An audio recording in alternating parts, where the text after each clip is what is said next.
the interwebs. This is Gamer 1745 here, streaming Strategic Command World War I. But I'm going to take a minute or so while we check to see how things get set up, because I'm trying something a bit different today. We are streaming on multiple services, including Steam. For this game is one of the publishers' sale for Steam here. And I'm supposed to maybe refresh the page a few times to see. Yes, here we go. There we are. Okay, it is apparently working. That is great. And the audio is off for that because I don't want to get feedback. Yes, we want to show the chat. So you can chat with me. Okay, so this apparently is working, and I am quite pleased at that. I was worried about that. Over on Steam as well as on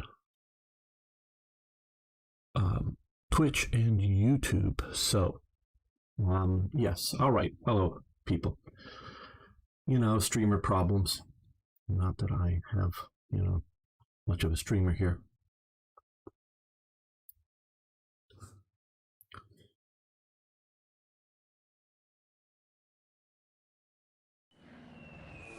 Oh, shit.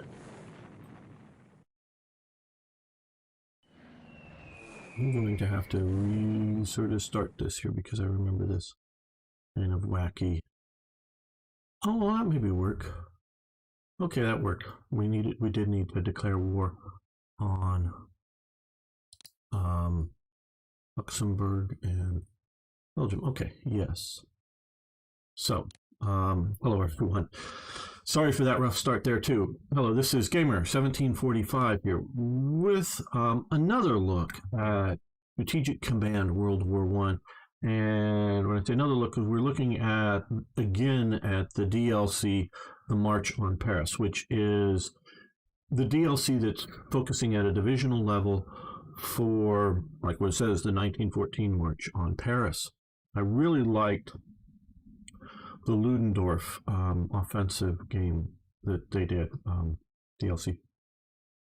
And just to announce for all of those maybe watching fairly soon, this game and just about everything is on sale except like the newest releases, but everything else is on sale on Steam for Slytherin and Matrix games.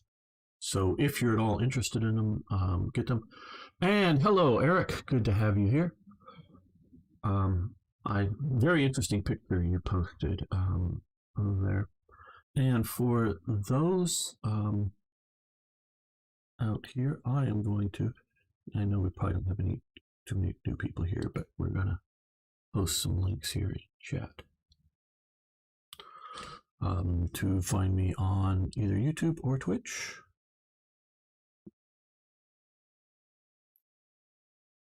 On the Steam page. There we go.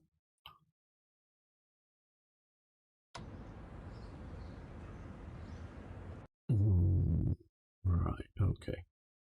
Guess it's just a bit of a delay I'm looking at. Isn't that what I'm seeing here? Sorry again, everybody.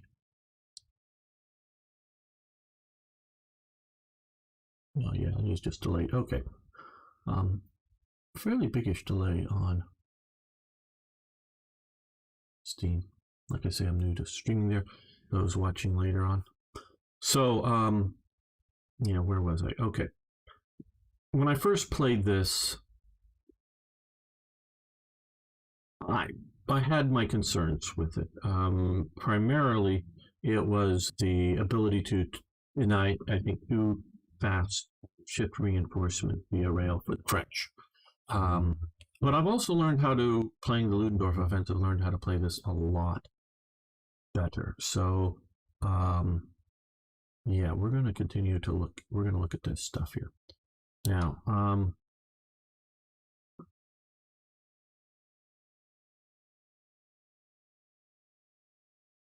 you want to try to bring it, I'm going to have a bit of a traffic jam here. Try to look at which ones will get to how far, where.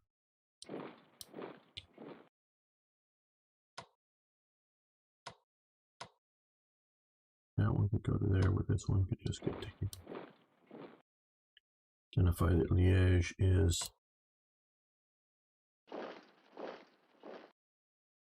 occupied, which I figured it would be. We're going to move our cavalry up here. We want to push in around here. Though, no, I need that. And hello, Lum. How you doing? Guten Tag. And hello, Tom Skip. How you doing today?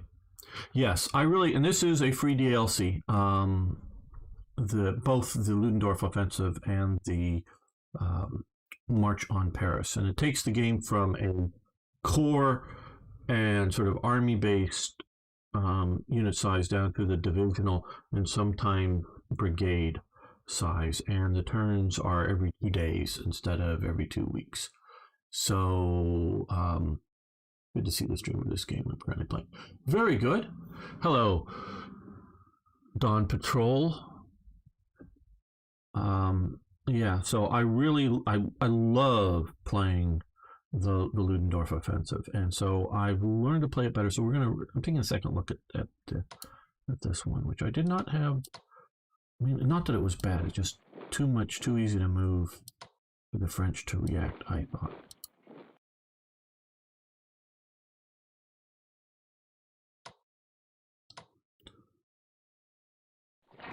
And you really have to pay attention to the roads to some degree, but the railways for supply, because we can look here. Current supply levels. Next turn, sort of somewhat theoretical supply levels coming in here. So as you see, as we move along just the road here, things really start having supply problems. And if we keep pushing out here, supply problems. So we got to take Liège to be able to keep going forward with this. But we need to take it smartly and not just incur big casualty losses.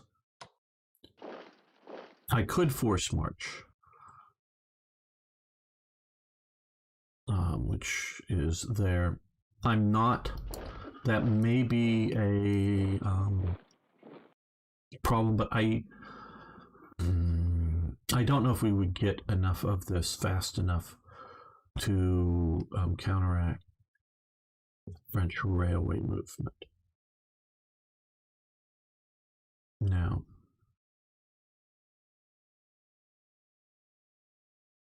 here's the thing. We could move to here. Takes 4 points. We can move to there. That would take some points. Now, this unit can get to here, so I don't need to keep a garrison here. Because that garrison can come down there. Because we don't want to lose Metz or Didenhofen. Don't know. I've heard the name before. So what we can do here is, let's move. Or do we want to come down here?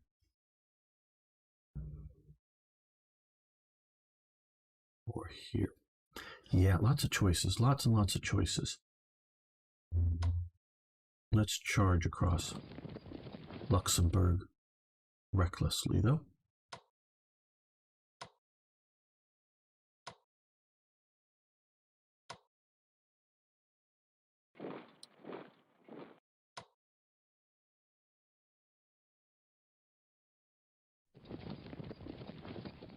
Okay.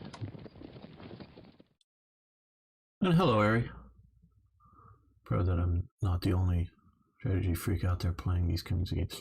Oh, well, there's a bunch of us. Tom, one you might want to check out.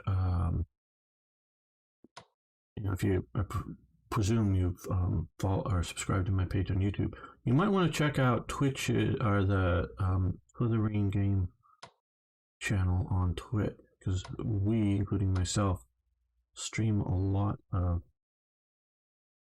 various games there in this genre. Okay, so, all right, well, now,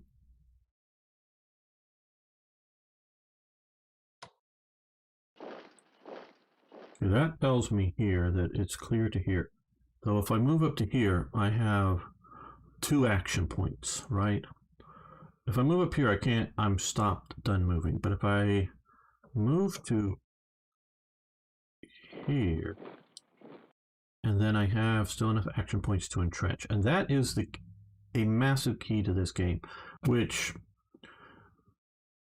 this is maybe being well, no, not too gamey, but a little gamey in that yes, we are marching on Paris, but we are entrenching for, the night, as it were, sort of like the Roman legions would do. At size, I don't ever see why. Yeah, that may be the best. I don't know if they're going to come here. So let's march to here, and we're going to take here. There's no really great point to move forward once more, just to hold another hex. Like I said, we can move down here just to keep anybody from marching up there if they could. Now here, I don't know that they're going to come out fast enough to get to there. Here, I want to hold this. These guys are going to come in and entrench. Let's rotate this that way because they may come. Yeah, they may come up this way here. Hey, Martin, how you doing?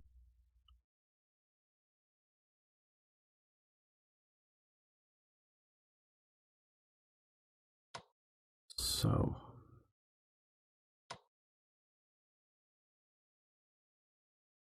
okay, we're going to make sure we hold this here and not get pushed out. So that.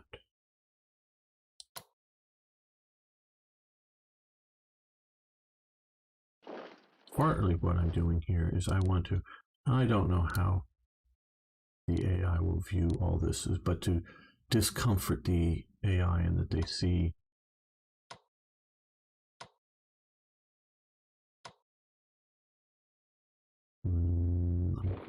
just moving without entrenching there. See threats, as it were.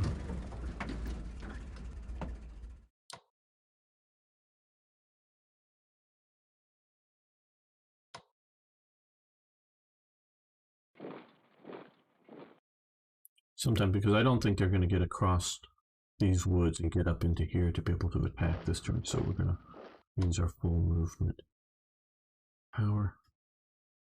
Again, I don't want to stress them out because force marching them does reduce their morale and readiness. I don't know to what level. Hello, Christoph, how you doing? I'm doing very well.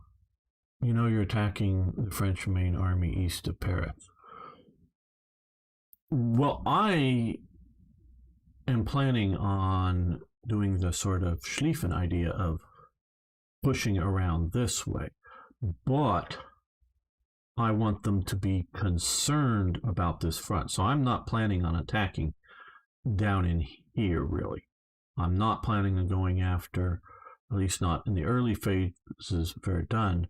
I do want to take out Liège fairly quickly and then push in this way. So that is sort of my goals and objectives. Any major... Oh, is this a take two? Yes, because the first campaign, when I played this, I was very much wanting to keep the German forces always on the offensive. And I learned how, with this game, how to better do offensive.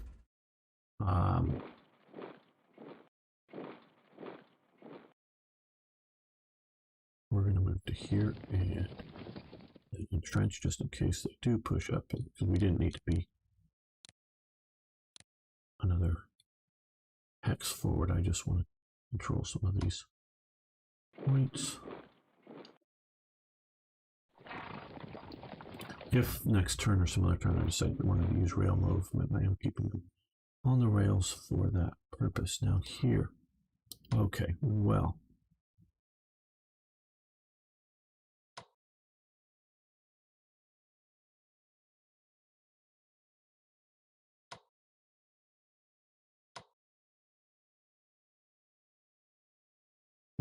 Well,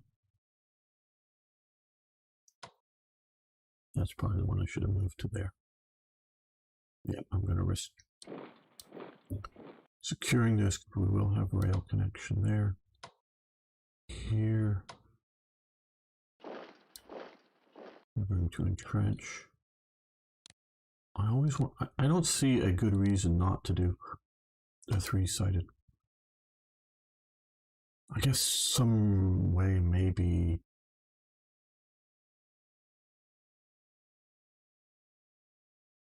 this railway we want to come up and push there.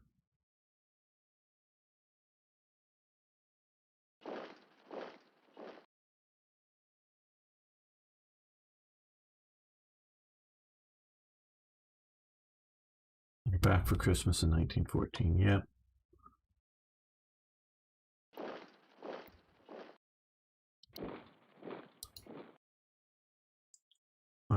I doubt my even wonderfully great skill would get them back by Christmas.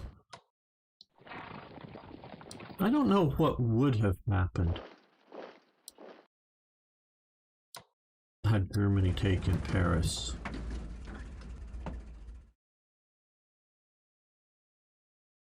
In 1914.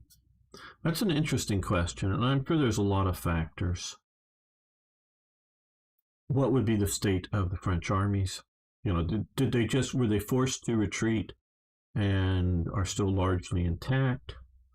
And the Germans just sort of exhausted, you know, get to Paris, take Paris. And they're just, you know, out of food because, you know, there's obviously food in Paris, but there's not necessarily huge stockpiles of food and no ammunition for German caliber weapons. And so are they out of food and ammunition and just, you know, those in Paris, but those around Paris, you know, are trying to scrounge for food and the trains can't keep up with keeping all of the army going.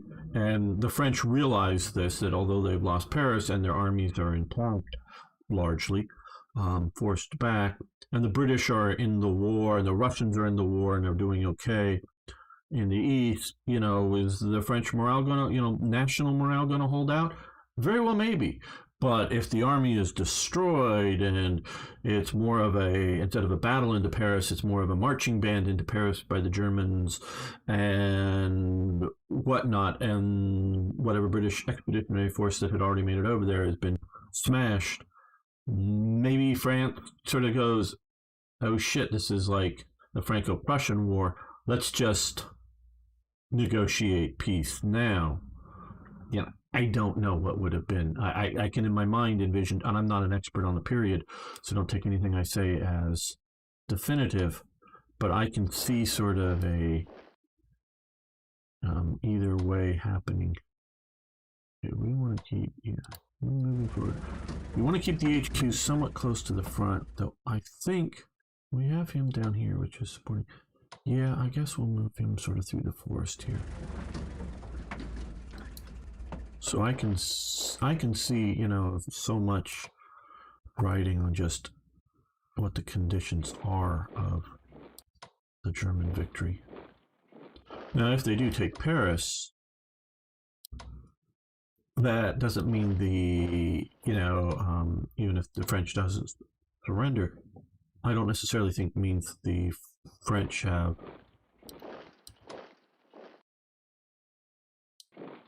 or the Germans have automatically won the war. Let's see where we could force Martin. I don't think they want to exhaust my troops that much. So I'm going to try, given enough time, and maybe forces available depending somewhat. Yeah. I think I could win this, but I don't know if I can win this by the October deadline. We're not going to get there today, but I will be playing this again in a few days. Yes, hello, Lum. I see you over on Steam. Good to have you there too.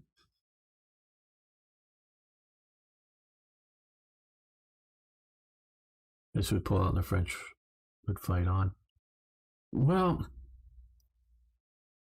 you know, the French already had felt the, you know, the Franco-Prussian War situation, and I don't know if they wanted to repeat it. I'll move you guys this way for possible pushing up in here.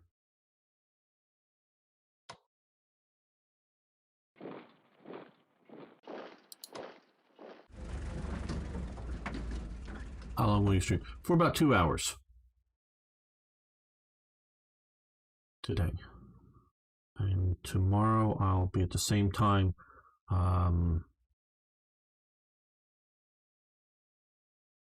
What is the game we're going to be doing tomorrow? I forget. It's not this. It's either War Plan or something else. And then I will be streaming. Okay, yeah, you're just to there. I want to keep you on the rail. Now. Hello, Sebastian.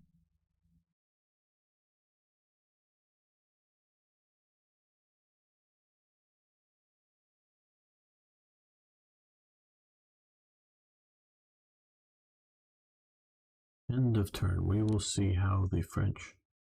Do I really want to end this turn? Yes, I think I do. UK prepares for war. UK joins the Entente. We get 500 MPP.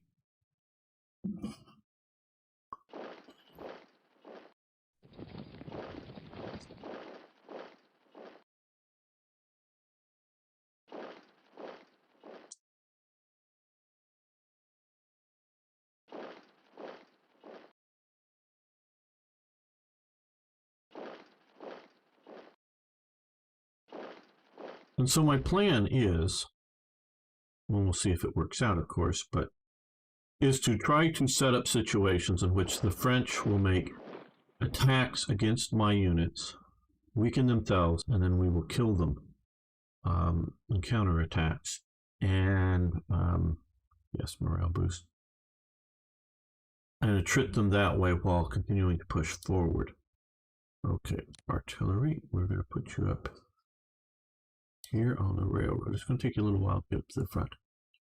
French marching in columns. Hello, King. How you doing?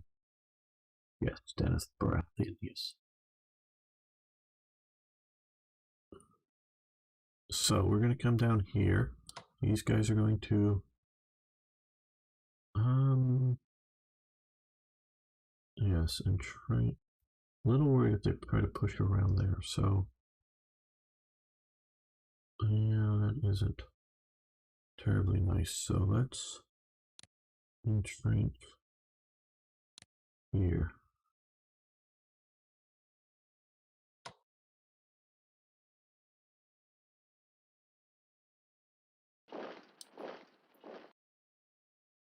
And two commit points. So again, I'm just trying to freak the AI out a bit. But oh my god, he's going to turn my flank.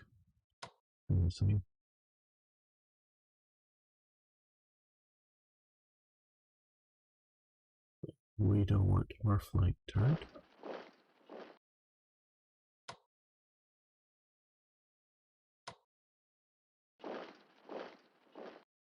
He's going to come to here. No, not attack. Entrench.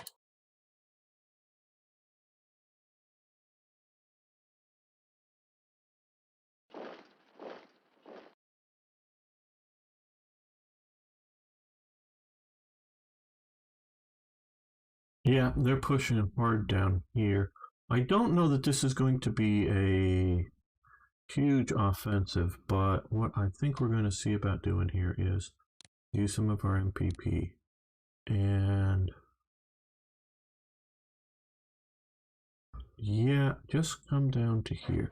This is what I'm worried about. I'm going to march up here just because if they hold here and march around here, obviously they can get here. If they try to cut here, if they come this way, well, I still have my supply coming through the north. So that works. So this is just come down that way here. And yeah, I think this is where we want to be. Hello, Mr. Coco Man. And John Beth is here. Now, Bill and Herbert have done really good. I forget which one of them does the AI. Done a really good job with this, in my opinion. Here, okay, you can move forward. Well, let's move to here. See what's going on. Okay.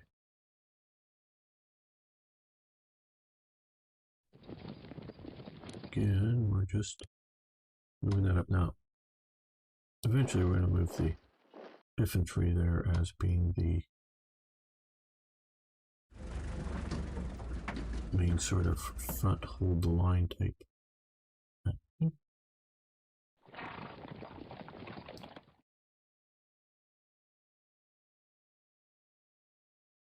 Yes, the railway system.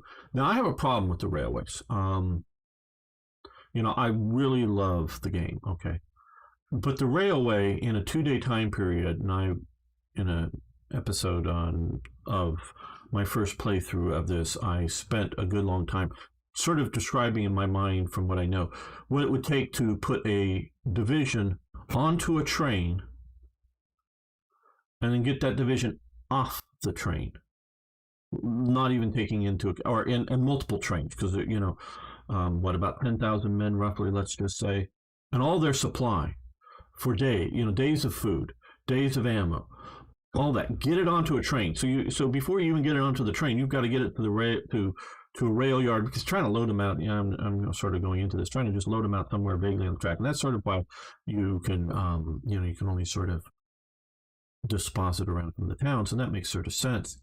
But and getting onto the train and then getting all that stuff off, I think in the time frame that this sort of game currently is, it's a little too quick to get on the railways. I would have it at least a full turn to, like, oh, load this unit onto the railway. Boom, load it onto the railway. Then move it, and then I would have it very low readiness, artificially for like one turn, and have the AI not, if you're going to move it here, do not, put it on any of the front line ones, just, put it off behind here. So one turn, and then it would snap back readiness after the turn, because it's not like a beaten unit or a low morale unit. It's just readiness sucks because we're getting everything off the damn trains for the next turn. So almost, before you're really ready to attack or even properly defend, about 3 turns. That's how I would sort of do the railway situation here. But that's just me with my speculation, and have not designed all the potential problems.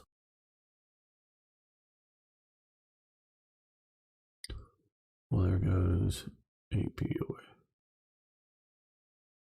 Now, we're going to continue to push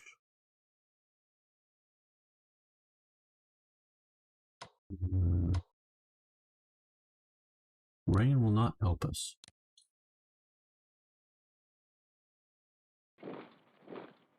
And the weather is, this is going to really be bad here, because it will slow us up and be muddy.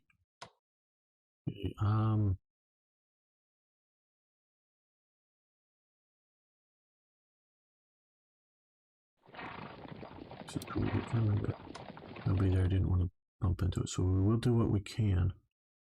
Now, these forces are fairly weak, but they are in a fortress, so what we need to do is, we'll be smart. We have this traffic jam problem, but I want to see if we want to come down through here.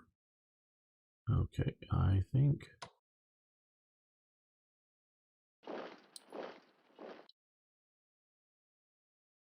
we'll be fine dashing to there. Yes, and I think we'll be okay here.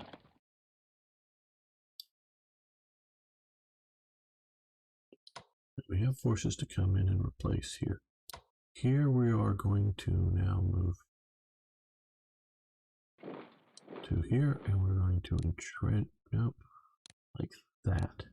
And this entrenchment we're going to here, and re-entrench, shift it that way, so if they try to come around. So we have there, and there. So that's fairly secure. I'm not saying, I don't think anything immediately going to take us out there.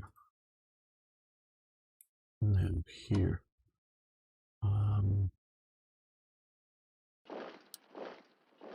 That looks clear. We have just good enough points.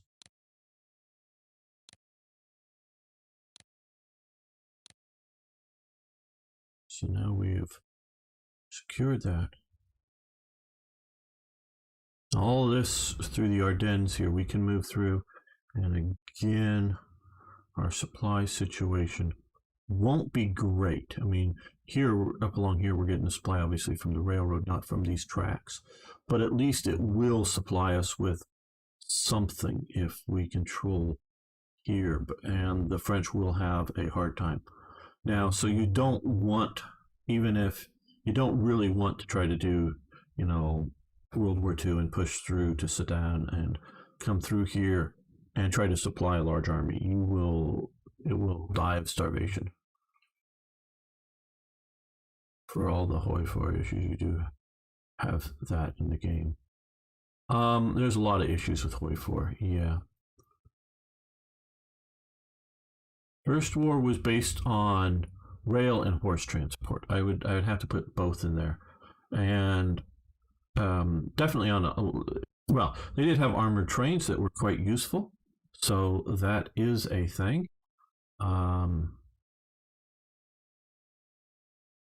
That is something that does need to be taken into account. Okay, yeah, we're going to abandon this fort here shortly. Here, come up into the trenches that were already dug. Now here we're going to. We know we're not going to be surprised by a horde of Frenchmen here. We will start. One of the things that really sort of frustrated me with this game, unless they've updated it since, was the ability of France to so soon use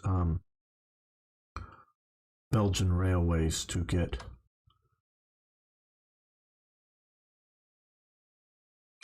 forward here.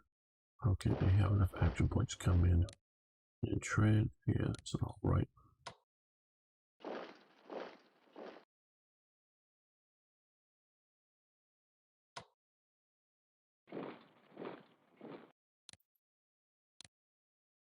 Coming to there is 4, so we don't want to quite. Well, they're weak. If they attack out, especially with that detachment there,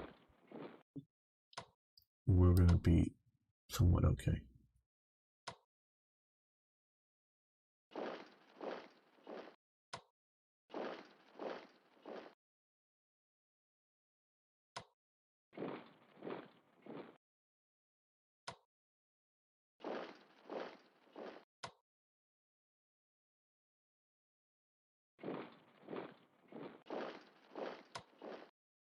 See if my fort sieging skills are going to do us well enough.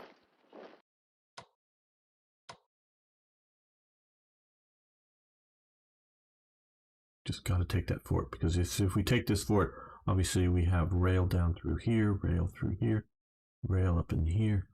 So that's just, we can sort of mess around with a few. We're going to move you this way to get you horse units. Where we go?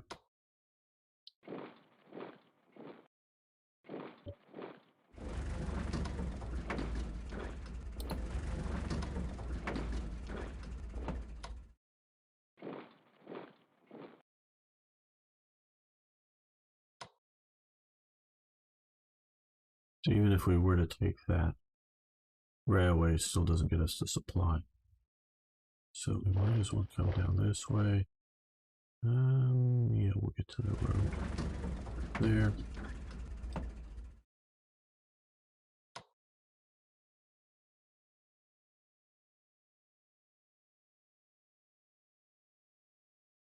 They only have 3 action points, but yeah, that'll be okay.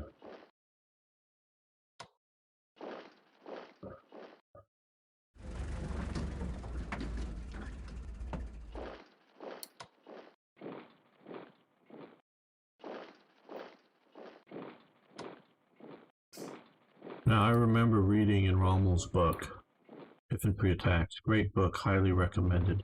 If you want to read it, how through the whole initial campaign that is, this campaign, he just can't literally eat anything. If he eats anything, he just throws it up. And I think it's just, and I don't think it's fear for his life. I think it's fear for doing a bad job, of failing, of not so much like being proven a coward. I don't think, but just like, oh shit, if I fuck this up, what's going to happen with the troops that are under my responsibility and stuff. So because he goes on for a while and then gets wounded, he just has a really difficult time trying to eat anything.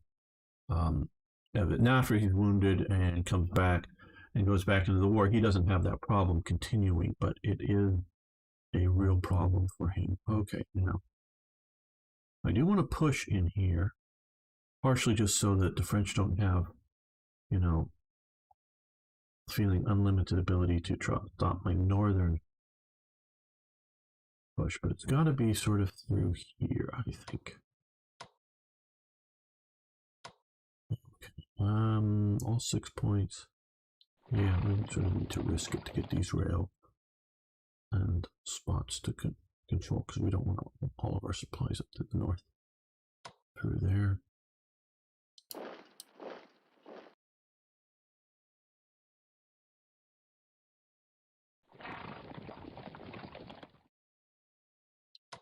He can come into Metz, or he can. Yeah,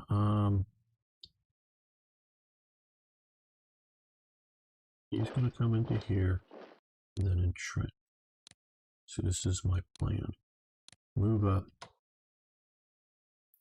Make sure I have the points and entrench right in front of their faces.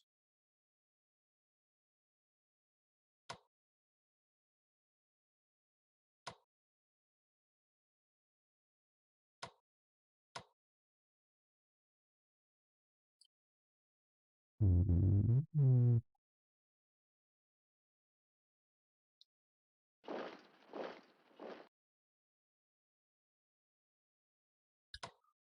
He's going to become the Metz garrison, I think.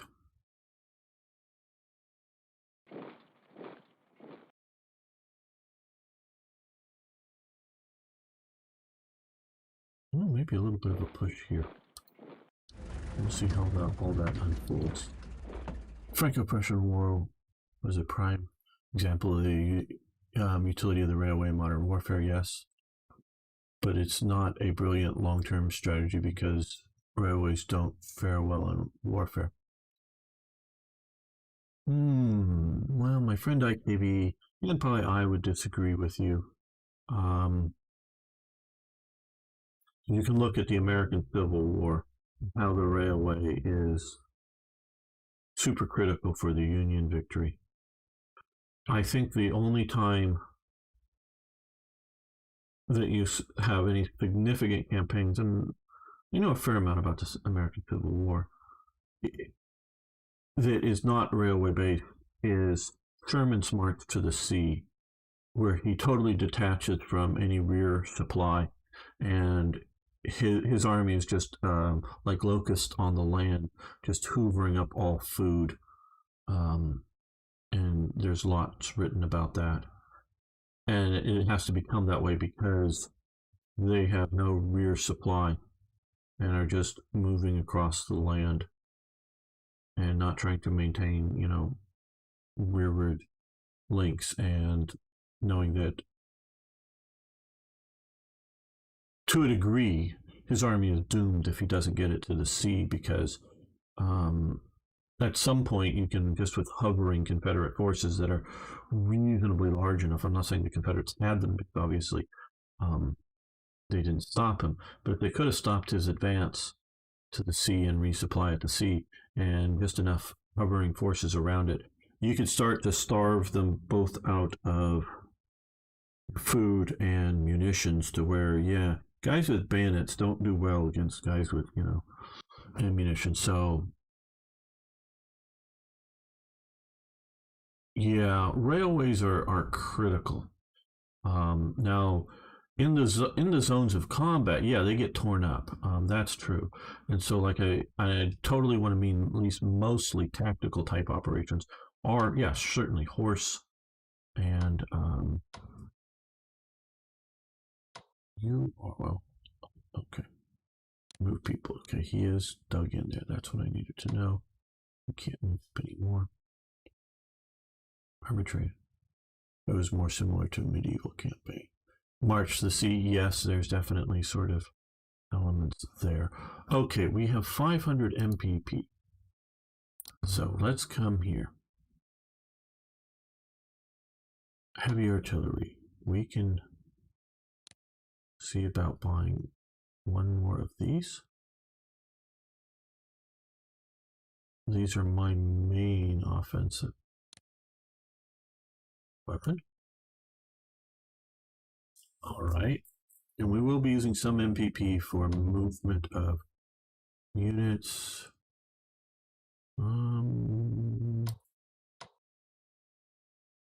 Why isn't it letting me buy more? I don't know. It looks like I have the MPP.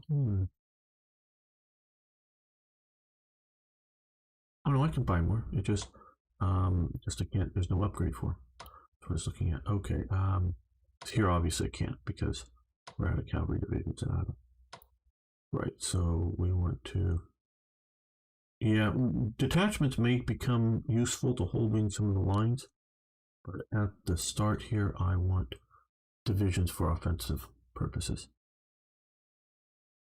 Okay, offensive, yeah. No problem, Tom Skip. I'm very appreciative of people who just want to watch, listen.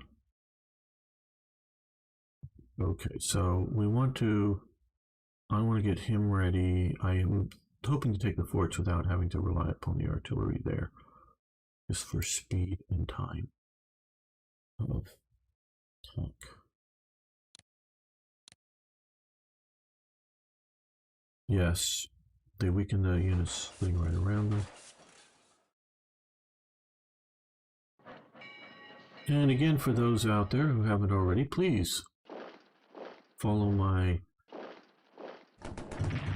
Okay, he's actually outflanked me. That is not comfortable. Look, he has it. That is still not comfortable. Okay, well, I just lost a unit there.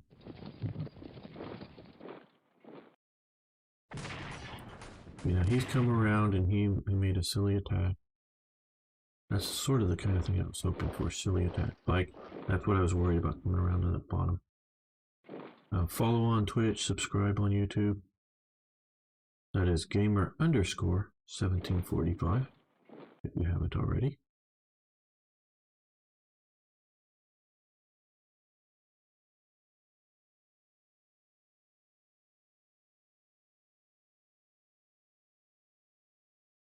Yes, yes, here. Firing artillery.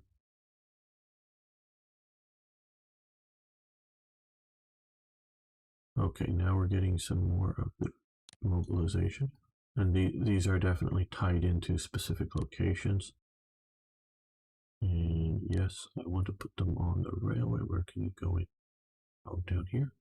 Good. So that we can use the railway ourselves. And Recon Bombers. These are very useful. Right. Okay, now down here.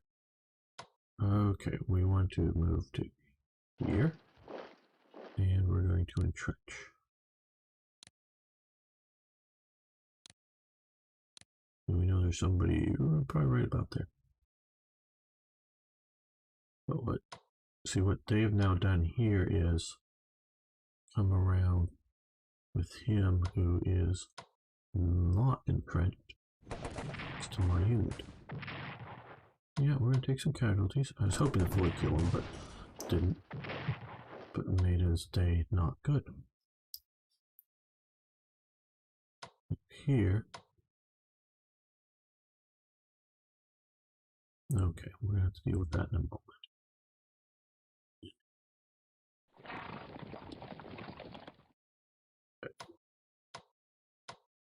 That is the best attack. Right.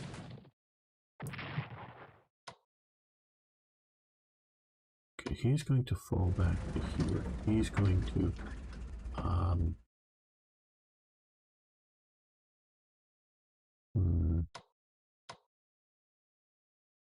he has 5 movement points.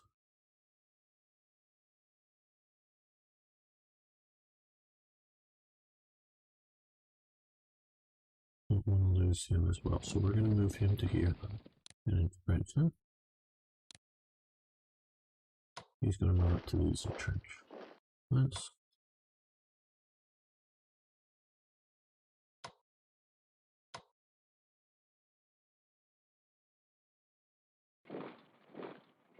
Thought there would be somebody there. He has 2 more action points, so 1 and 2. Entrench. He's not, railway's not cut yet, but he's got to sort of kind of be thinking about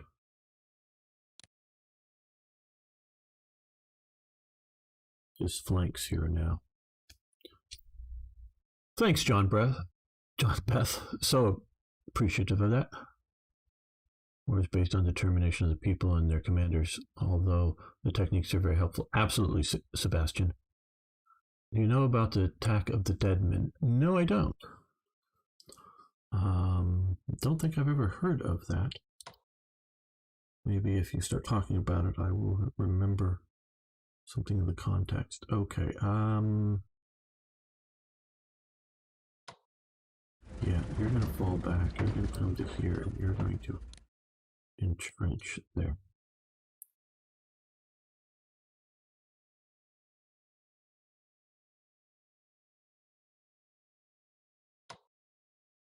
Okay. Well.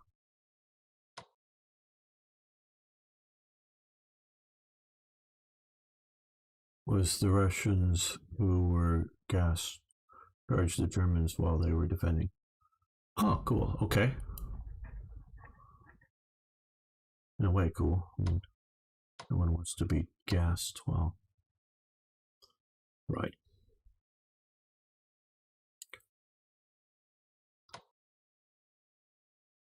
Yeah, I think.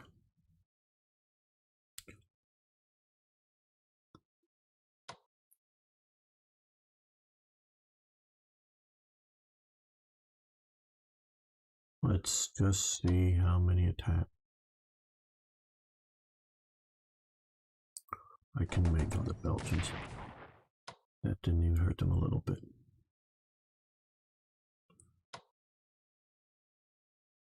Yeah, let's move you out of the way. That hurt you a bit.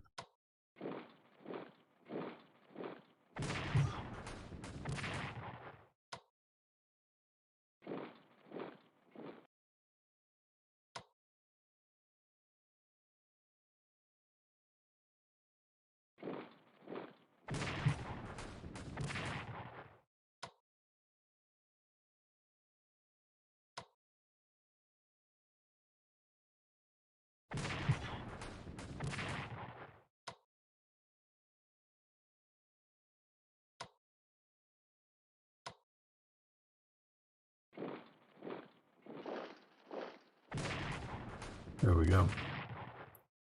Bloody, but we needed to do it.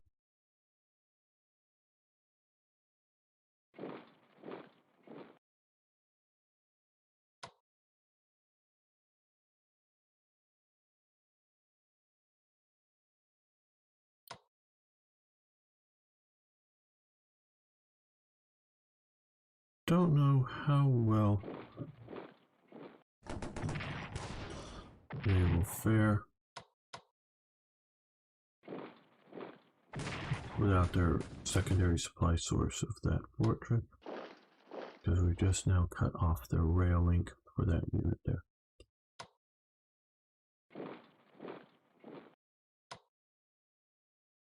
Okay, so that will fall.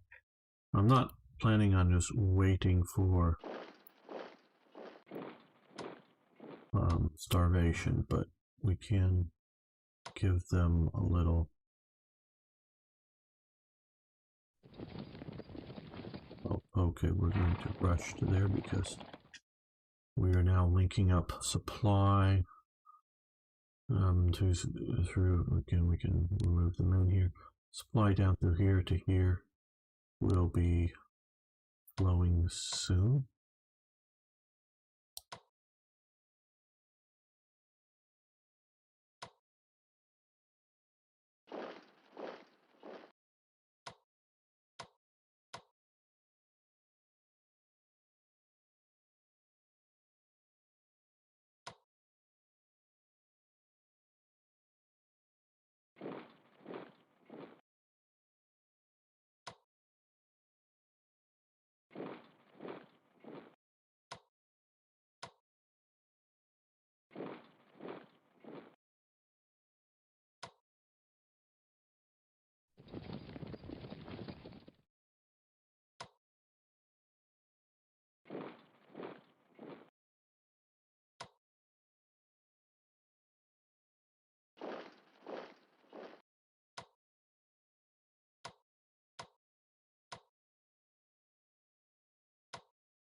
All right, that's doing pretty well. They charge with blood all over them, coughing up lungs. The Russians look like the dead. The Belgians, yes. So, how about the Angel of Mons? They're really interested in the incident. Again, hi, spiraling. I don't know about that really either. Ari, who's in the Twitch chat, is a big World War One sort of history fan. I know and knows a lot about. Okay, so they've got to here. They're in their little area. So we're going to move up to here and entrench. Yeah, looking that way looks good.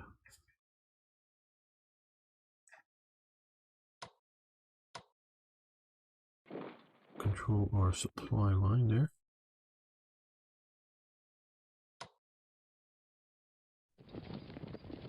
And we really don't want to be up next to them. And here, though, we do want to be up if we have the 0.43. Okay,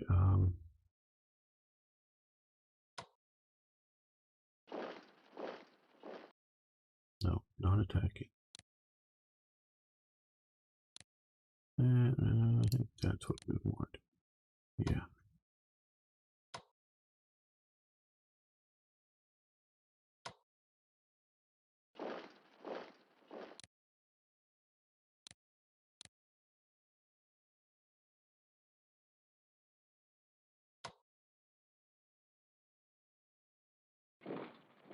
We'll have the points to, actual points to dig in.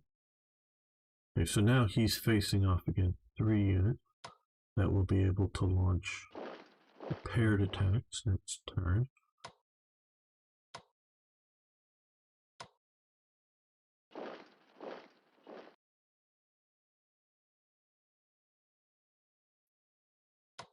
They're going to dig in.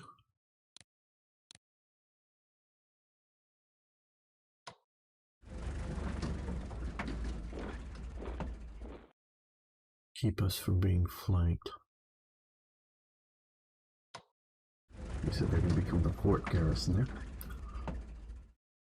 Angels of Mons was really interesting, where the English claims to see the old knights and long bows of the old, seemingly holding the Germans at bay.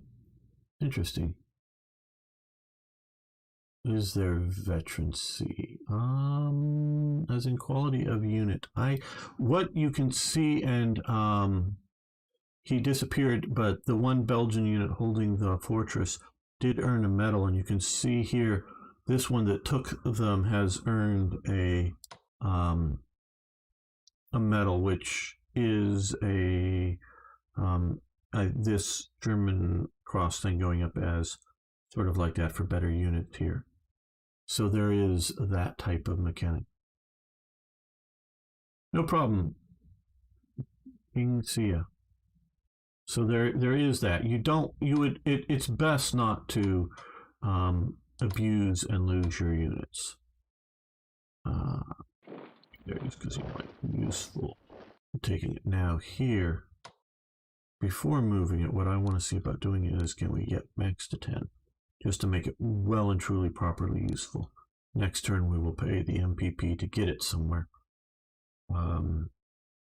Fortunately, we don't. Well, we could have used it, but we don't need it taking here. This will all fairly quickly should, but maybe somewhere like Namur or Antwerp or later things.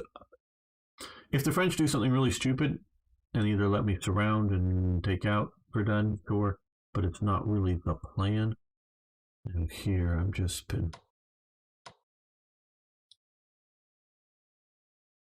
a little worried about down here in my supply lines, but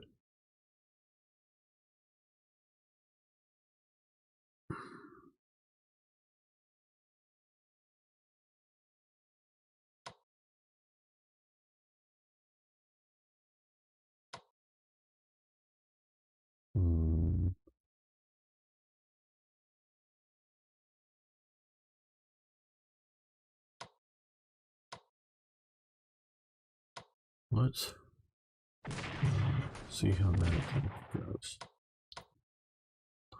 And really attack. Not that they are useless if they aren't full strength or don't fully wipe out the enemy, but they're primarily useful when you can truly fully wipe out the enemy. Okay, well, these guys won't be able to entrench, but they'll be able to at least sort of keep them from pushing up too far. And got that.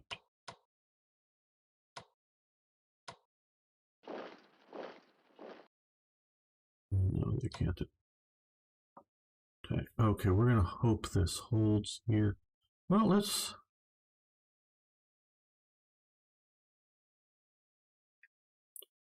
play the redeployment game. Okay, that's a lot better held.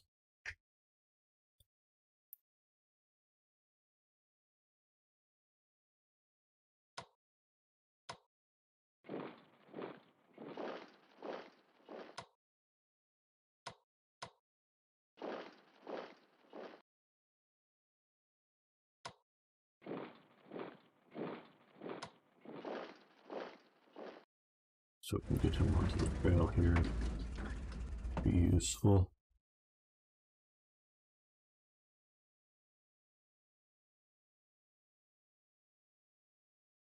It would have to be the Prussian Guard. Yeah. I don't know how much the I don't really think the 1st Guard Reserve Division is anything more than eye candy. I really don't think so. Now down here. Yeah, we're doing okay.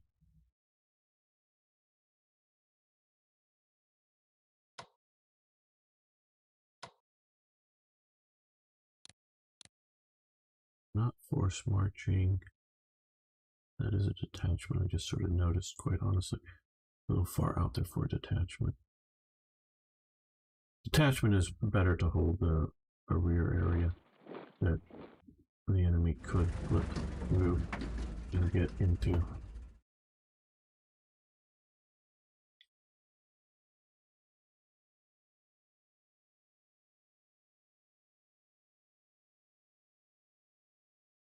So we're continuing here.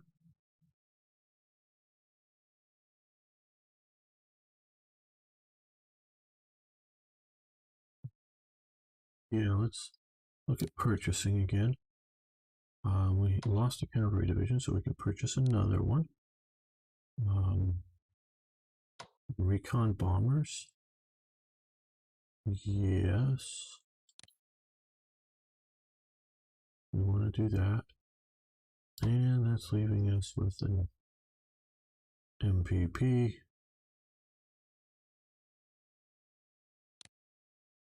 Produce another division. We can look here at our production schedule here. August 7th, we will be getting 2 more, next there. And then the 9th, we'll get 2 more, 16th, 18th, and then we click down here all through August 26th, all the way through to the end of August. These are already, some of these are stuff that we've just built, the later stuff, I think. But coming a lot. Stuff still coming up here.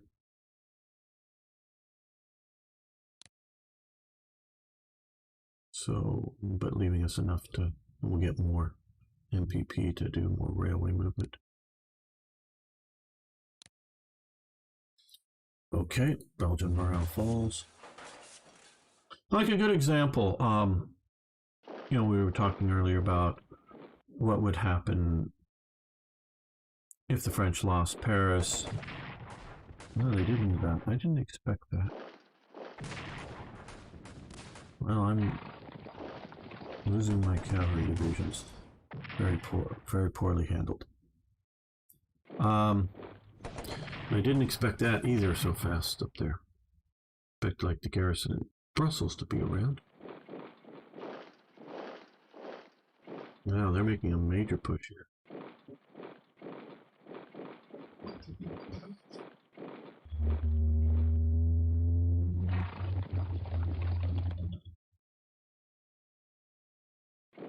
Which may be a good thing that they're making a major push. Oh, good. They blundered into my dug-in infantry.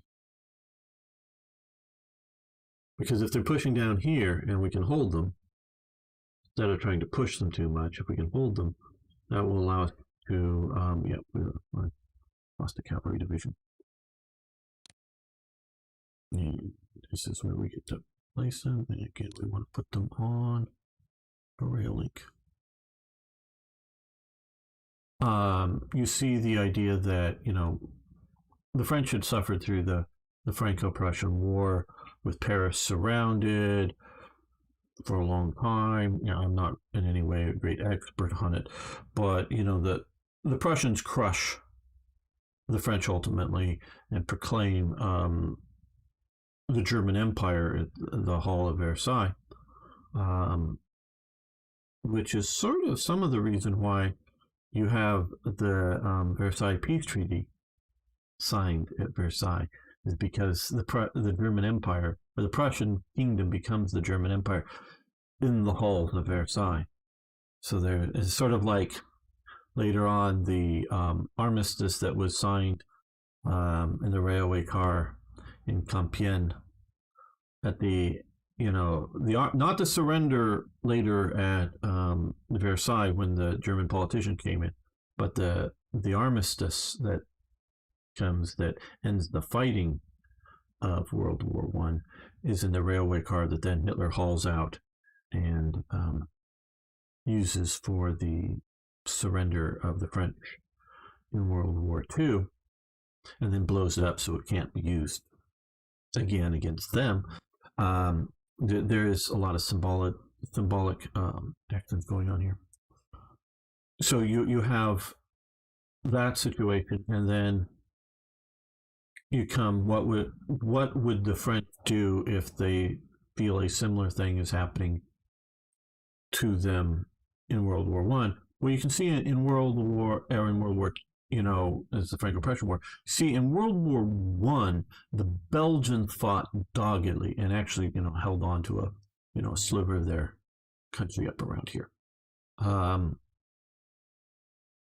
in World War II, they just didn't have it in them to fight doggedly. And so they, got rolled over. There were, some battles that the Belgians really did fight hard for, but a lot of it just no. They just weren't up for it. Okay. Well, now this unit here is in a very bad spot because he can be attacked by all those units and all the units to the rear. So this unit here is also in a bad spot. So what we need to do here is address our front line here better for this push. Okay. Yeah, and I do know that they're sort of pushing up in and around, which is actually going to be more of a problem for them than me. Cut the railing here, but we're going to address it with some, but if they don't pull out here. So this could either turn out is going to be really badly, or we can do okay. So he's going to fall back to here and trench.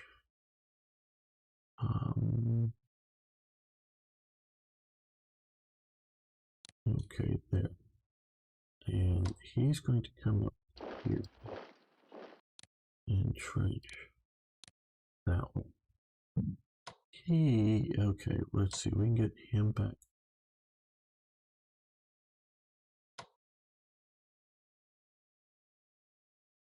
He's going to move to there.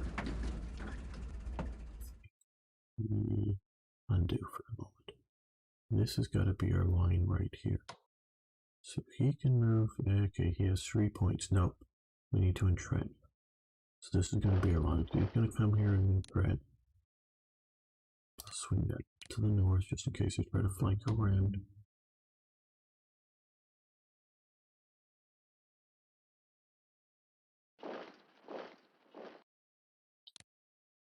Yeah.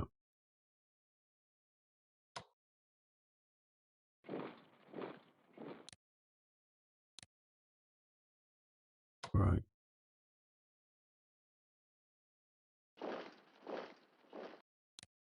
Okay, well, at least for the moment, we've created a stable front line.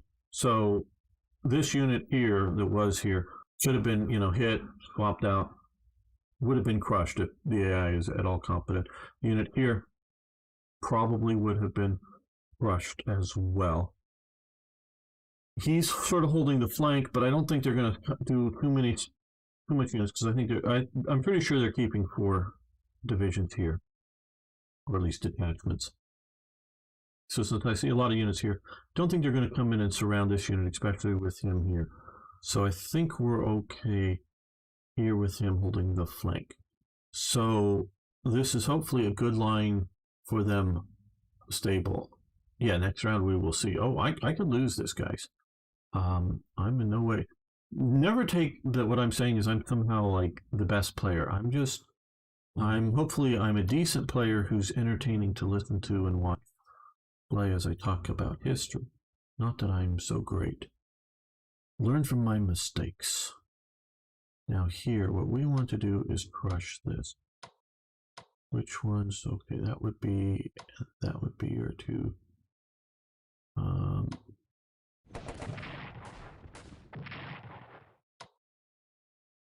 Might as well keep him moving forward. Action points. 1, 3.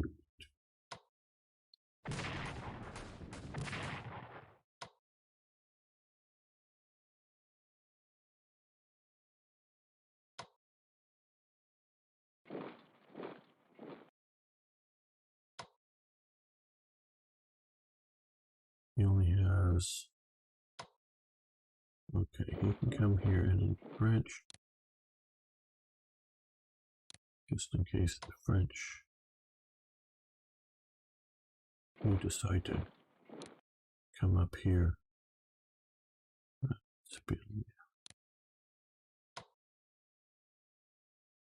He won't be entrenched, but he's already moved, but sort of backing away and defended by the river on his south, so that could be fine there.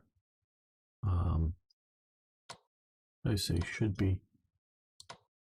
You can see here the unit that just moved up versus the unit that's been here.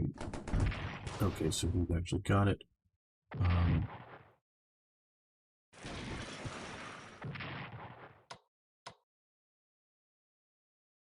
Yeah, we'll take that. Okay, so now we've secured our railway link through Liège and going to be pushing on. Now here, we're not going to give up the position at the moment. I think there very well may be more French troops coming, but let's try to hold that position there.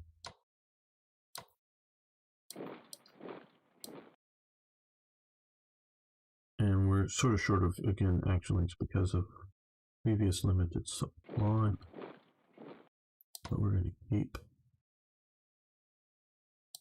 pushing it and get that supply going.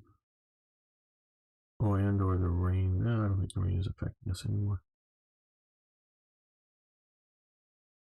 No, we're going to be on the side of the river. Just because I don't think I'm going to march out and get this. So you don't think, and then sometimes it happens. Of course.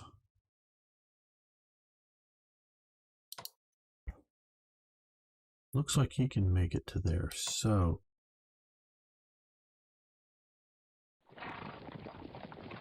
Yes, okay, so he'll be entrenched. There'll be an infantry unit entrenched, and not the Horsey unit entrenched. They have secondary supply, so I'm not going to, well, say I'm not going to, and then I'm deciding to. And entrenched. No, we don't care about them fighting their way out that way. I'm more worried about reinforcements coming from the south here.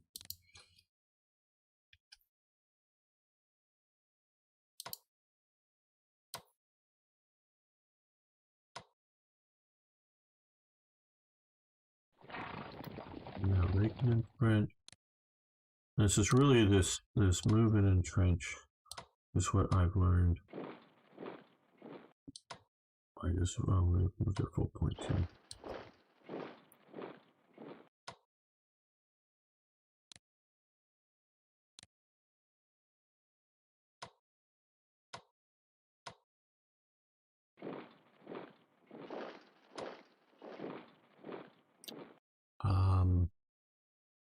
Many Belgians were pro-German. Yeah, spiraling. I would say few Belgians were either vehemently anti-communist or ideologically more on the fascist or national socialist type viewpoint. And a very, very, very few were actually like pro-German and whatever. Now, these are numbers that are, I would say, insignificant in the sort of national society. I mean, less than 10%. But they do, yes, I know of, Leon de Grelle and a lot of that. But many as in thousands out of all the Belgian population, yes. Many as in a 20 or 30% of the, or 30 or 40% of the population? No. It really isn't anything like that that I can see in World War II. That's my analysis of it. Okay, rail links there, established. Let's just do this to establish that. Okay, most of this stuff here, we're going to continue to try to push up and around, and now that we have links, we'll be able to do so much more effectively, as well as reinforce when sort of the time comes. But right now I want to get some of the units just forward.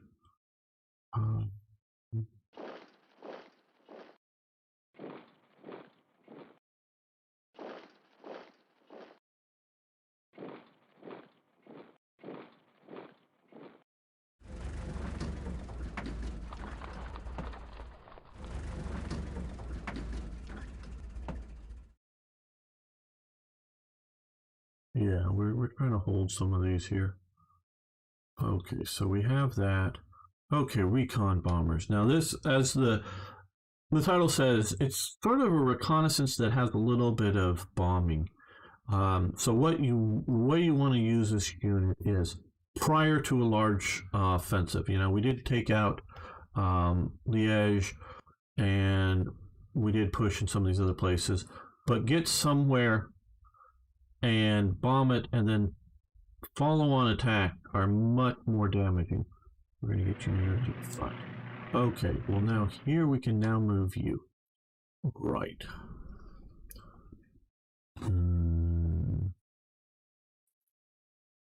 I think sustaining our main sort of swing around offense might be the best way to go about it. Now, I wanted to really put you in there. So I wanted to use you for the Namur offense. Like, yeah, that was just so dangerous. God, he could take that out. I guess here. I just want to hit here and keep on going. Rolling hard, fast. Okay, what do we have down here? Yes. So shock and awe at times, yes. Here we're going to hit him. I know we weren't going to kill, or didn't think we were going to kill him. Here, ooh, we could maybe take him. Yeah, this is, he's done for.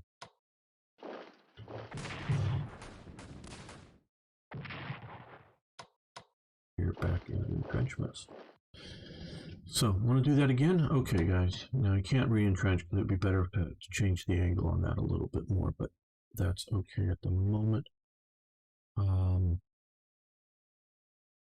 Now, we're going to come up to here.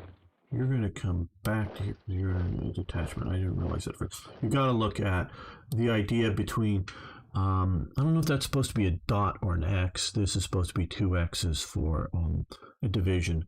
So even though this is 10 strength, it's going to be a lot less stronger than a proper division.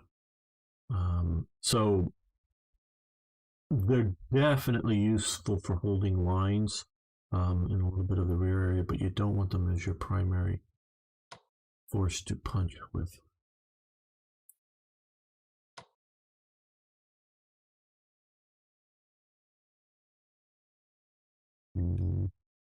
Right. Okay, he can come down to here and entrench. He can come up to here and entrench. I know, well, it might be more useful to put more pressure on there, but here, yeah, I'm hoping to. They are not entrenched. I think entrenchment is more useful than reinforcing it this time.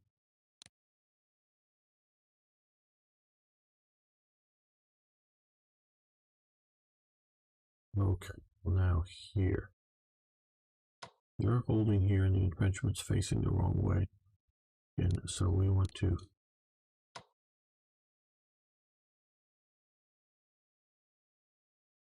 okay, now what we're going to do is swap these 2 units out. And then the 9 strength is there and entrench.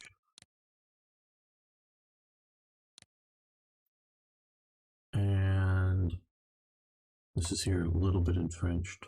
He's just going the wrong way, but we're going to reinforce.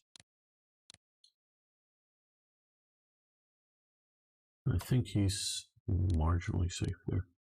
Take on reinforcements.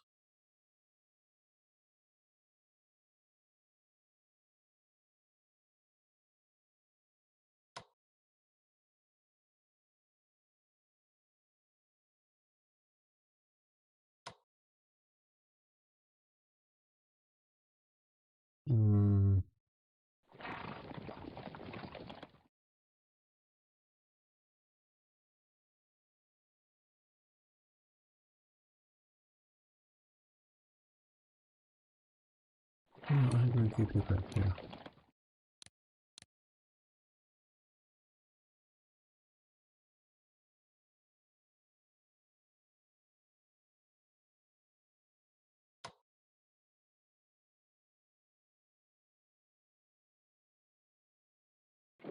I want to put pressure on them.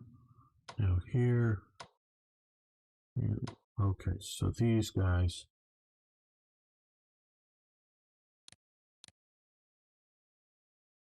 Remember, we don't want to put them out where they get attacked, but we will put them here to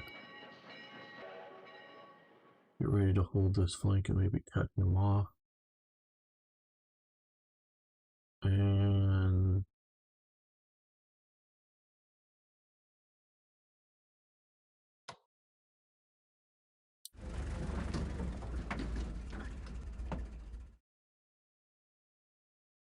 so I want to, so I can take here. This is much easier to hold. I'm not trying to hold this like with 3 units. I'm going to hold it with 1. Push other places. So as a limited objective offensive, this is quite useful.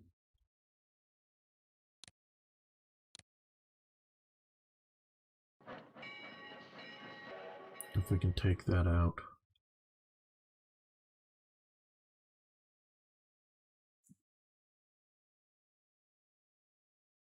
Yeah, spiraling. This is an hour and 20 minutes ago is the beginning of the game for the March on Paris, which is a divisional based game. Obviously, we're in August 8, 1914. Beginning of the war. Sure. I'm got about another 40 minutes here left. So if you come back, great. If not, Martin, thanks for being here. I do appreciate it. Do appreciate everybody's here.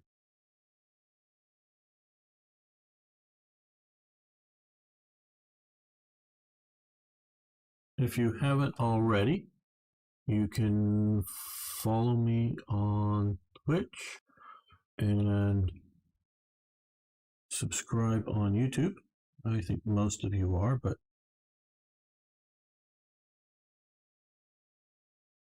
just reminding everybody who might not be. And also reminding you again, I don't care. I get nothing like regarding sales, but I want to let everyone know that currently this game is on sale. Most all of Slytherin and Matrix games are on sale right now on Steam, not on their own site, but on Steam. These are the ones that are their games that are on Steam. The ones that aren't are like brand new games. We want to get you up as well. Yes, we're spinning the PP. Okay. I think we can get you reasonably safe there. Now here we're thinking we're holding the line here. We've got these guys.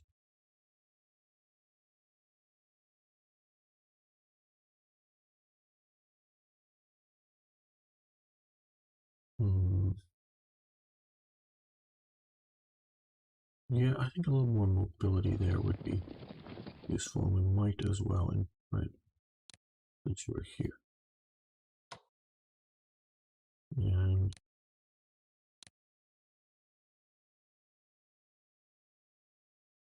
so if you, like I was saying, if you want to purchase this or anything else, I'm thinking of picking up a couple of older games that I don't have that I think I might want, sort of Napoleonic and 18th century stuff. I want offensive, more units everywhere. Sort of kind of think we're doing okay here. Sort of kind of think if I can deploy this here, I'm doing fairly well. That would have been nice for a little destruction of the division. That could be the destruction pushed there. So yeah, let's do this here.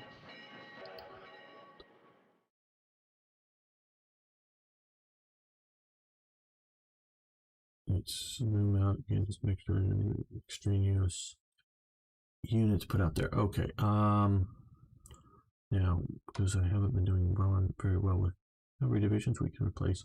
Normally, replacement units come a lot faster than newly purchased units onto the right. And yeah, I think we have. No, we have immediately enough points to 280. But the idea of maintaining enough to be able to do some movement next turn, or as much as we want to do.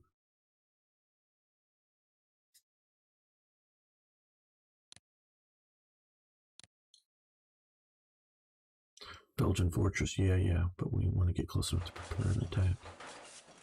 So if you aren't going to attack the fortress, one of these blue hexes with triangles around them, as opposed to the black ones.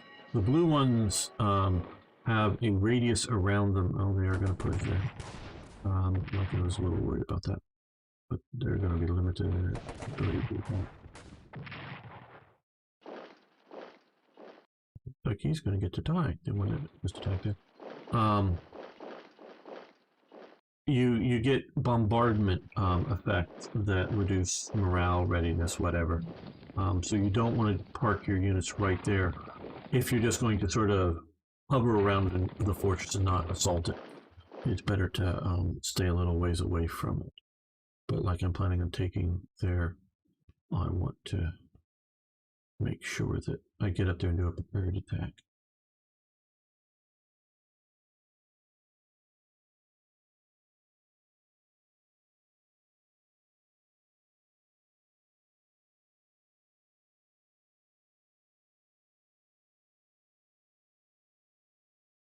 Yeah.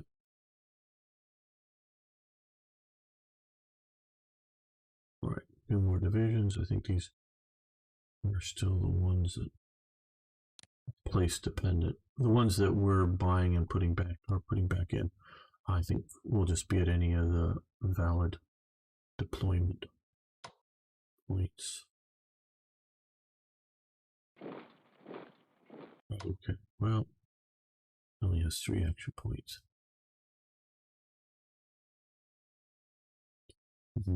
Gotta think about that. Well, let's look at some of our problem areas here. He has 3 action points, so that means he could move here and still dig in. Good. Now this unit here decided it wanted to come around the flank.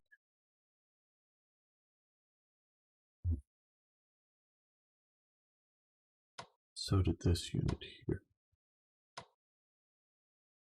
And see now, this is my, yeah, this is taking a lot of divisions to hold here.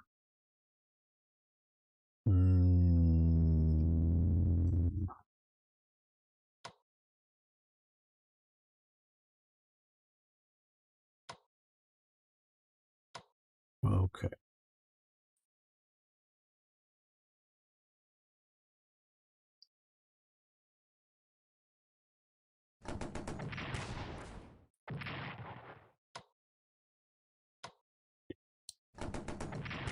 Fine. You mishandled the cavalry division.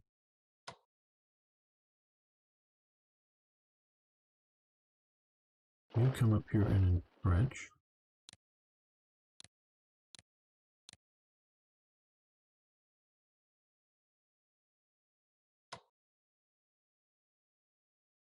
You come up here and entrench. You stay right where you are, and you fall back to there. Yeah, I'm letting them have that, but it just, I'm surrounded, can't defend. Well, maybe I could have moved in there. I don't know. Just trying to create a stable line here in which to have them assault me and take higher casualties than I am.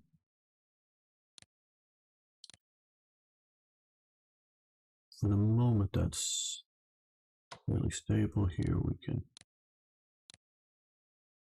do that. Well, see, this whole line here that we were being threatened with here, they've moved all of their units away, either by strategic deployment or just simply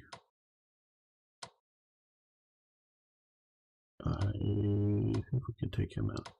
So you really only want to make attacks if you can fully take the unit out, or think you can.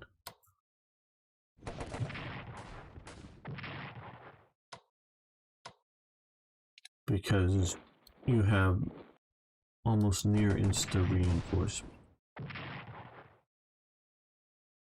Right. So he just lost that unit, and yeah, you're entrenched, so you're not.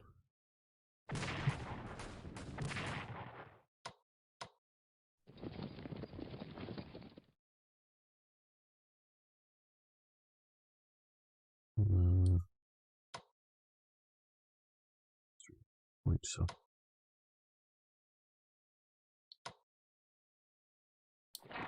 But we're going to try it. No, I didn't think we were actually take him out, but that was just to move up and smack him.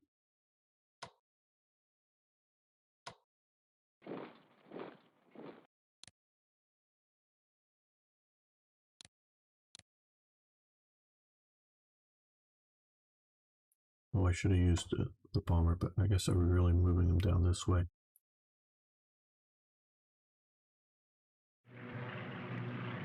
Right, now we have the artillery here, which I can get close enough, but not close enough to attack this turn.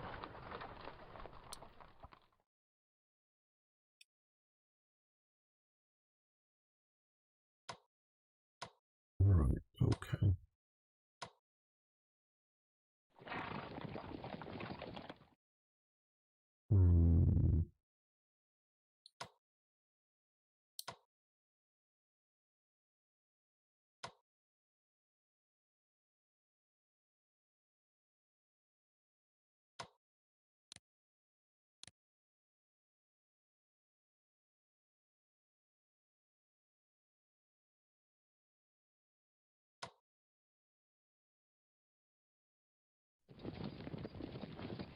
He's going to encroach.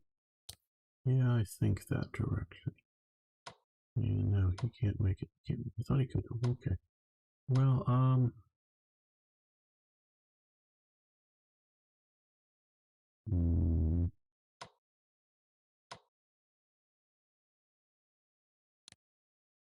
oh, cancel. 65% morale.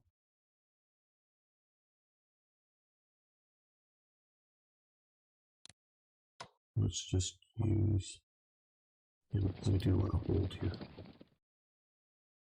I don't know why I can get to there with 3 and I couldn't get up to there with 3 action points, not behind the river, so we will.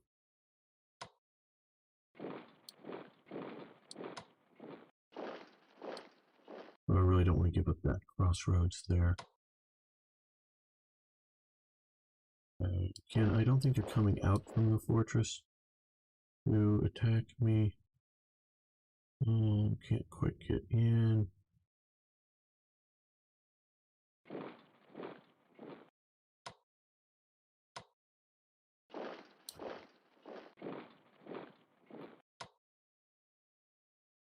So I just have to be thinking a little more methodical. Goodbye, John Beth. You have a good day or evening as well yourself. And not just try to rush these. Do sort of set piece type battles. Okay, so here, let's grant. No, there we go. Just in case somebody sort of comes up. I don't think they're going to attack. I keep saying this, and they do things.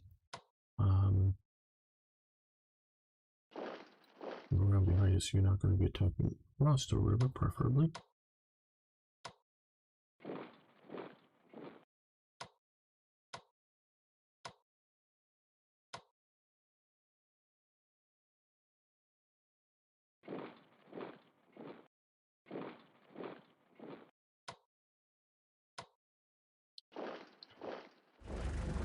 They're not going to be doing that, and then they do it. They're not going to do that, no, then they do it.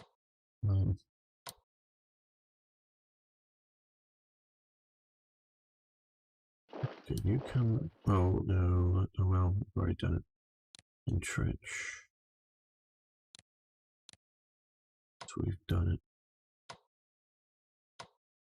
Yeah, no, I should move these guys up that way.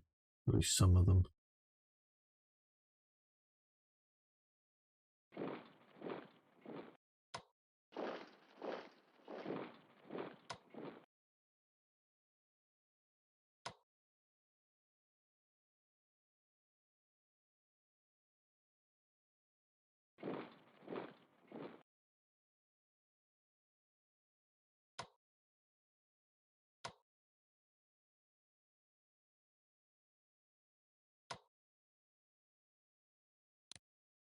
Maybe to one that isn't worth it. I'd rather move you into here. Maybe you'll get.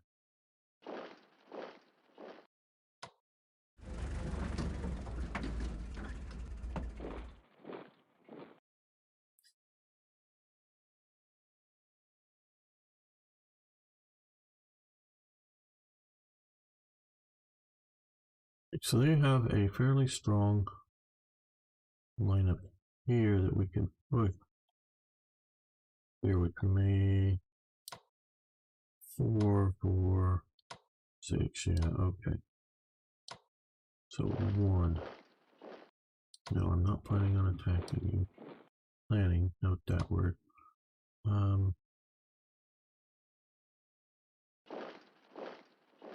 Okay, and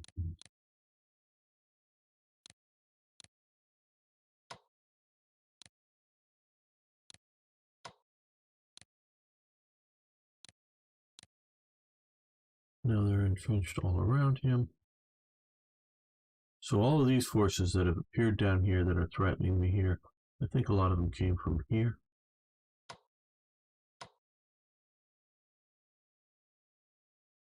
Okay, we'll do this one first. Because whatever loss is hoping. Okay, well, damn, so I really wanted to kill him.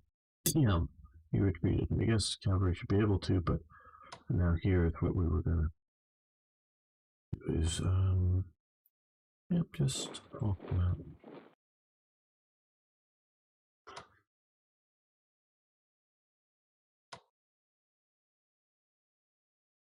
I'm just not good enough supply. I would have thought, but maybe not.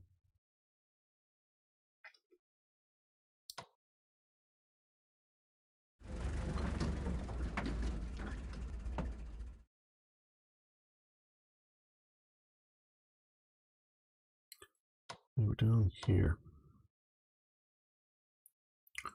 This is a little annoying.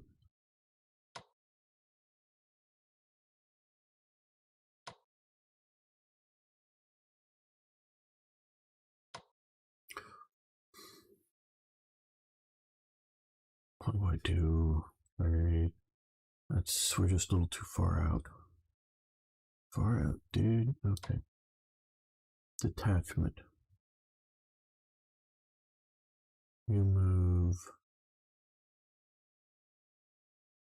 this way into the woods and try and fix it that way. You can move. That would take all your action points, so you wouldn't be dug in. So you move to. Do we attack before leaving? That'll take up some of the points. No. If it really wasn't worth attacking, maybe we should have, but we didn't.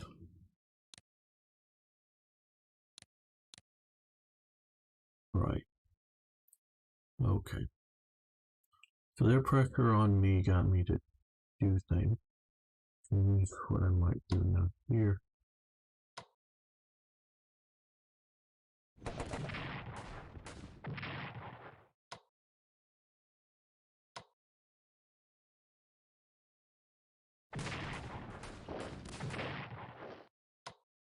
Okay, well they retreated.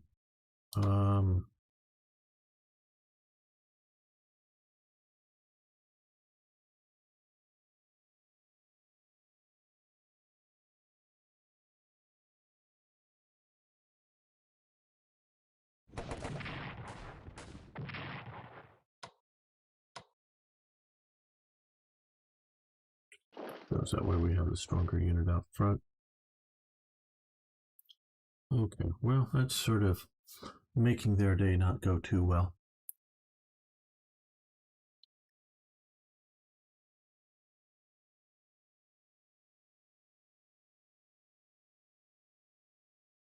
If there's anybody out there on Steam still, other than Lum, or even if Lum is still there, please say hi.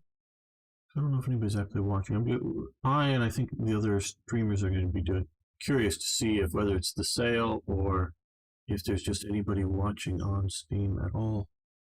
Is it worth our time? I'm going to do it a few more times during the sale, whatever happens. But is it worth it streaming on here? As you know, I'm also streaming simultaneously on Twitch and YouTube, which is definitely worth it.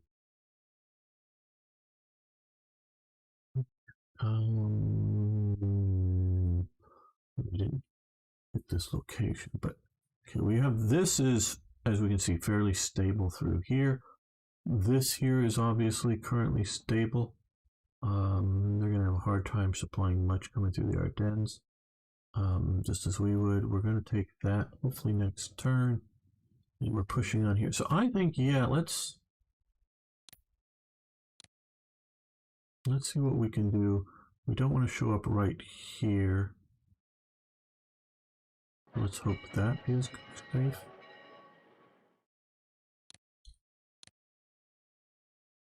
I can just see trying to take Antwerp could really use maybe a couple of more divisions on that front there.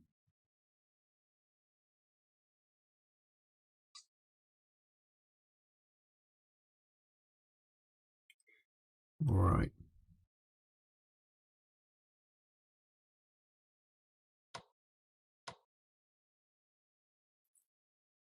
Gotta remember to use my air better, or use my air. Let's see. Okay, next turn will be the assault on Namur. So let's give the Frenchies their turn. Oh, no. We want to purchase. Okay, we can get another division. Two more divisions. There we go. We could still pick up that, but I do want to. I don't know a good reason to save points. Let's pick up a detachment.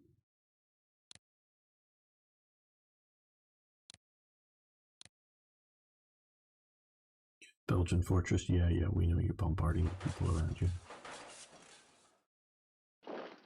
Yep, here they come in for their this sort of AI logic. They fell bad. Not unexpected. I don't know if we'll be able to pursue effectively.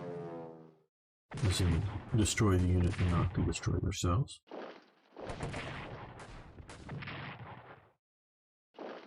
Nope, they pushed us out of our entrenchments. Fortunately, didn't destroy the unit.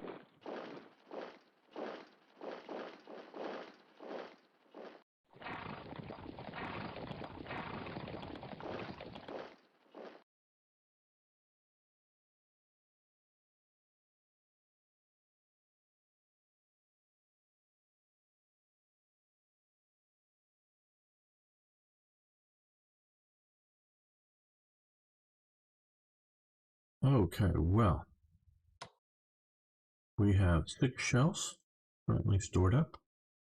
Currently, it will be another costly, bloody assault. So, but how many shells we get per turn? And the other game is 2 replacement.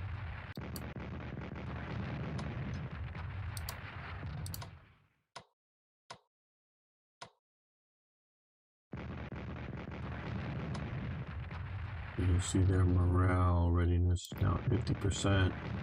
Now at what, 48? So it's not hugely crushing them. We can take it. Might as well just empty the gun. It's going to take a little while to get them effectively somewhere else. Save the other units a little bit of blood and destruction. Still a bit painful.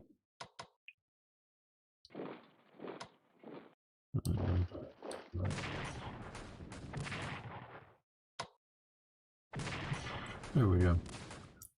Yay. Okay.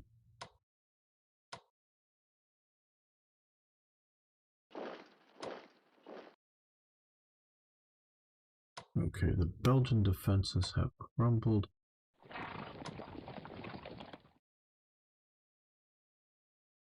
Right, okay, we can get you all the way to here.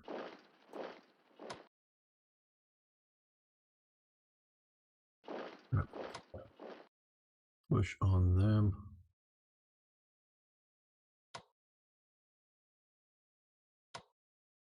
They should be able to occupy that entrenchment.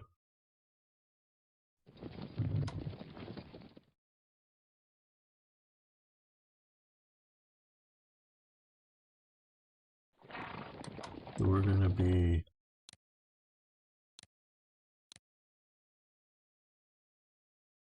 a bit adventurous in there. Yeah, because I move up here, they can just come in and cut me off again here because we want to have as much of the rail, but so we'll move up there and then right.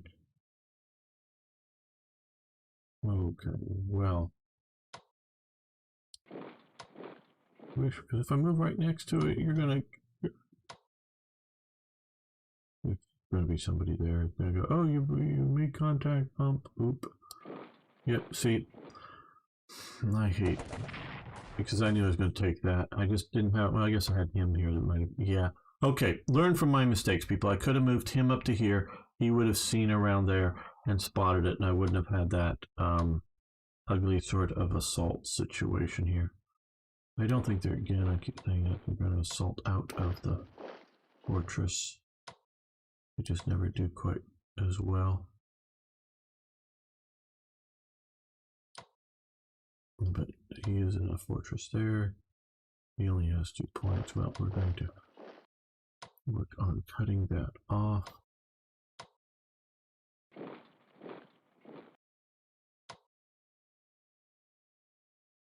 6 points. Oh, good thing I didn't just dash to there and presume it's going to be empty.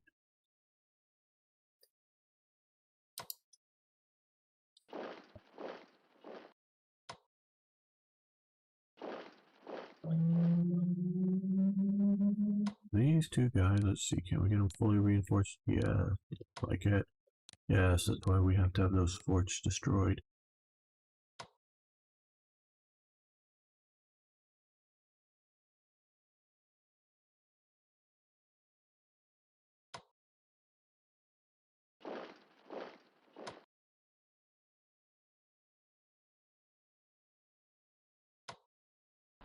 Join the railway so we can strategically redeploy you. Don't know whether we'll use them in Antwerp or Brussels assaults. The artillery, that is.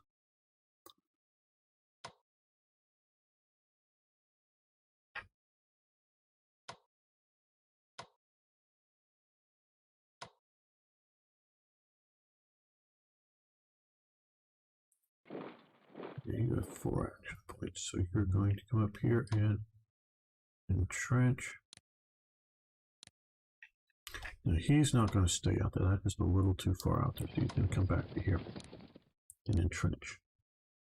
Hold that flank.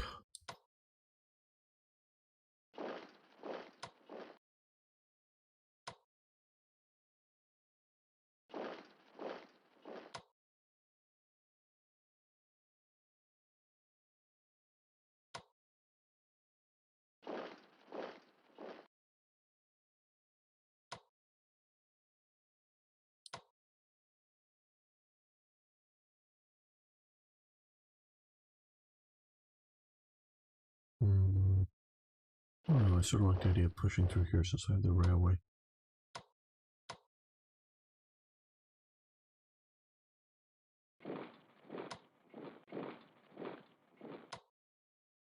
We'll go down here.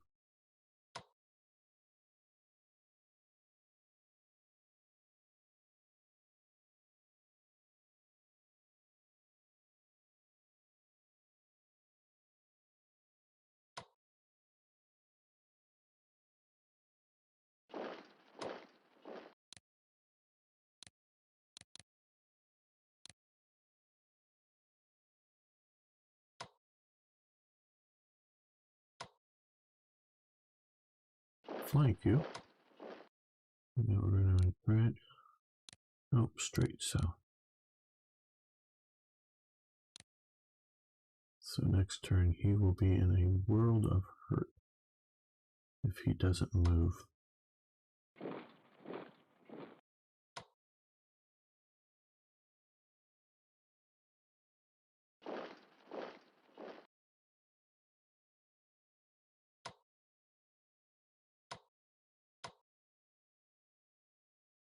only 3 points, only 3 points. So it does sort of limit my effective choices, but we will entrench here. See if I, oh, good advantage on the attack, take it, then I get pounded by all these other guys.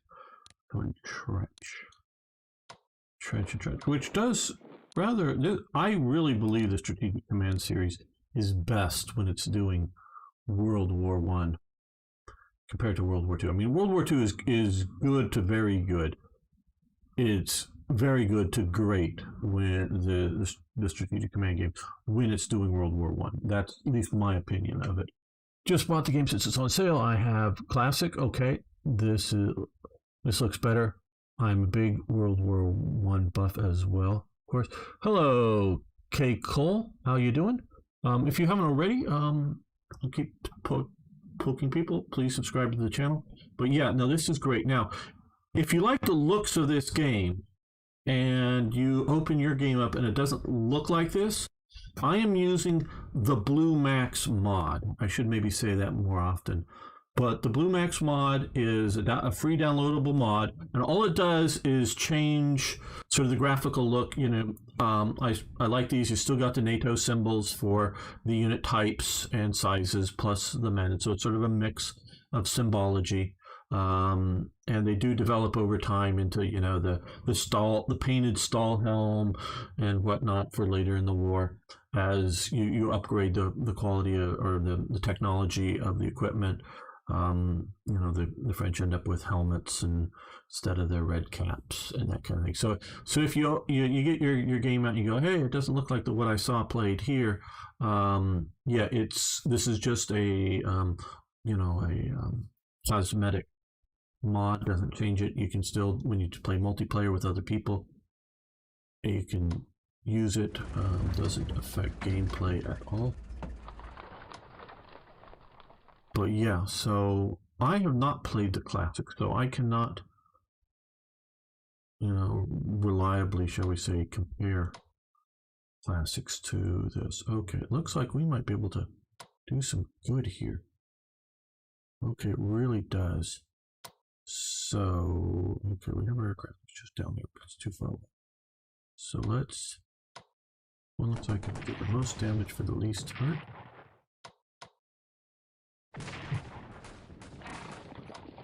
Okay, good.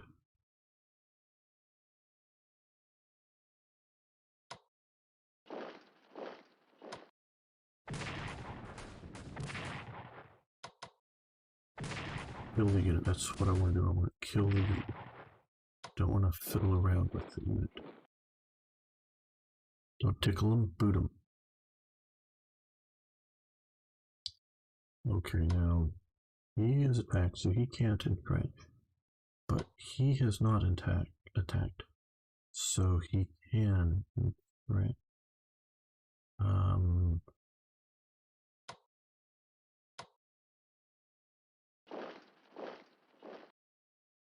Oh, that's so damn tempting.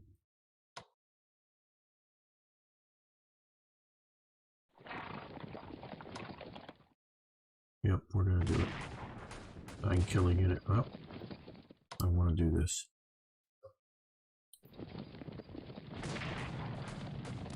I just can't get him back. Oh well. He is entrenched straight from the south. And there's nobody around here, so we will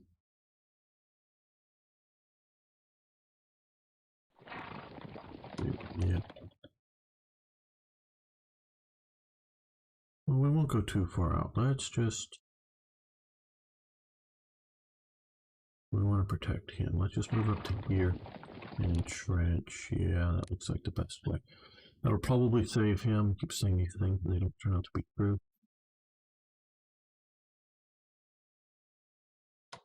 You're gonna come down.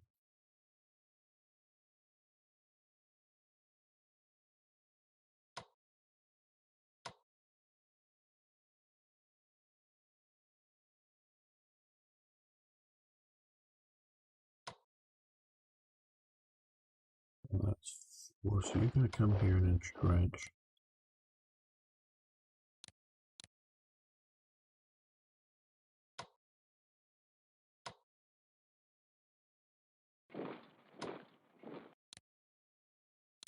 Also, French. Earlier we were discussing the Belgians didn't fight doggedly like they did during World War One. The way I see things is that many countries had suffered. Terrible casualties during World War One. I just didn't want to go through it again. Oh, I'm not trying to say I blame spiraling. That I blame the Belgians for not fighting doggedly in World War Two. They were devastated in World War One, and they probably thought in World War II that if they lost in World War II, they would have some sort of future afterwards. If they lost. And some of them might have had some sort of future, and not just what happened with the Jews, but we can look at other sorts of mass removal programs, shall we call them, in like the Ukraine and other places on the Eastern Front. And that's probably not what was in store for the Belgians, either the Flemings or the Wallonians. But I don't think the people of Belgium, the people of France, realized what losing meant in World War II. Now, Belgium and France ended up on the winning sides of the war because the British and the Americans primarily come and liberate them. I mean, they've helped too, but it's primarily the British and the Americans. So they don't realize the stakes because they I think, again, like looking at Franco-Prussian World War One, yeah, the borders get redrawn. And some people decide, well, okay, I'll live under the Kaiser instead of under the Third Republic or whatever, the Second Empire or whatever they might have been in France. And yeah, Alsace-Lorraine sort of changed hands. Okay, no problem. This is my home. I'll stay here. Germans may not be as good of overlords as the French, and I'm not necessarily whether the person in the Alsace-Lorraine primarily spoke French or German. That isn't the point. It's whether it's Berlin or Paris and the overall national communities being the overlords of the region. They might think, yeah, the French would have been better, but I'll live under the Germans, in World War One type terms or Franco-Prussian type terms. Or if I'm, a guy who has the French flag tattooed on my chest and Vive la France and everything else, and this is going to really suck living under the Germans, so I'm going to sell up and move, into French territory, a border change. That's how a lot of people saw the situation for World War II, especially in 1939, 1940. But because we see these, total war, and I don't want to go too far into, but you know what I'm saying, that you don't have a choice but to fight doggedly, maybe. Obviously, yes, the Americans won. They were on the winning side. But giving up doesn't mean surviving. That is a difference that I don't think at the time was recognized. So I'm not like trying to blame them or anything. Just sort of look at it. And yes, war exhaustion from multiple wars. But still, what would the French have done? The French people had done if, in June, because it's May is when the Fall Gelb starts. If in June or July or whatever, when after the British have left Dunkirk and got the army out, and the French out, most of the French out as well, and the French end up going back to France. Well, there's stories there. But if they had explained it, okay, your choice is to not maybe personal survival, because maybe French citizens weren't going to end up in various sorts of camp and other sorts of programs, or just denied food en masse.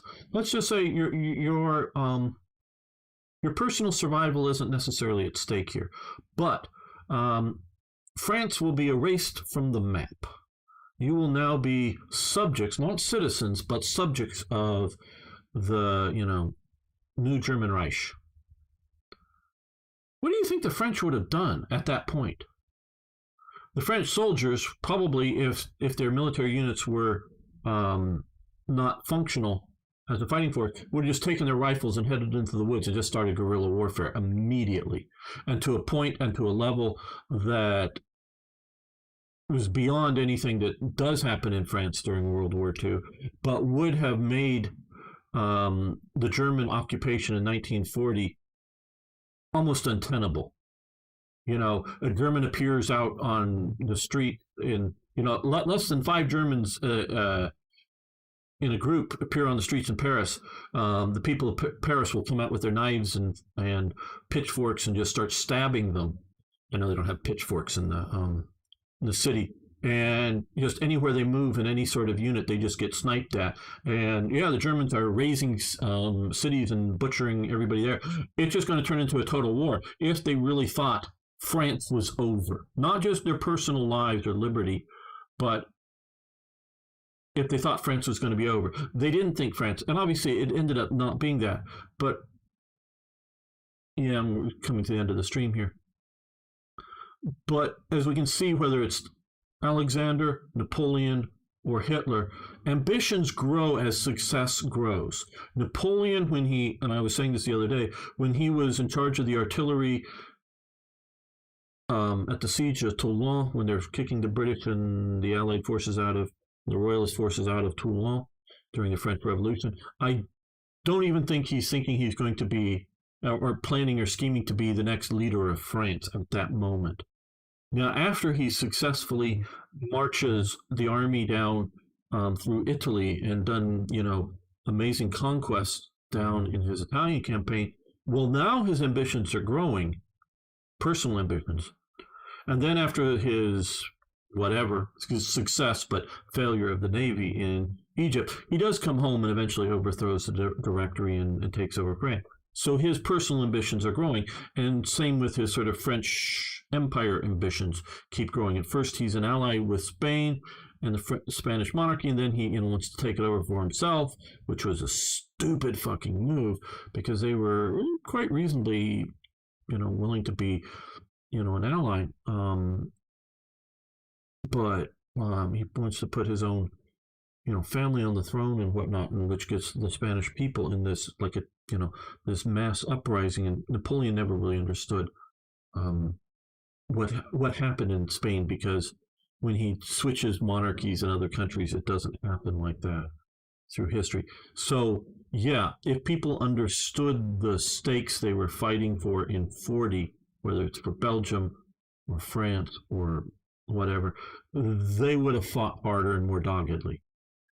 But they don't understand that yet. And I'm not trying to blame them or you know, history shame them or whatever. It was the world and the context that they understood.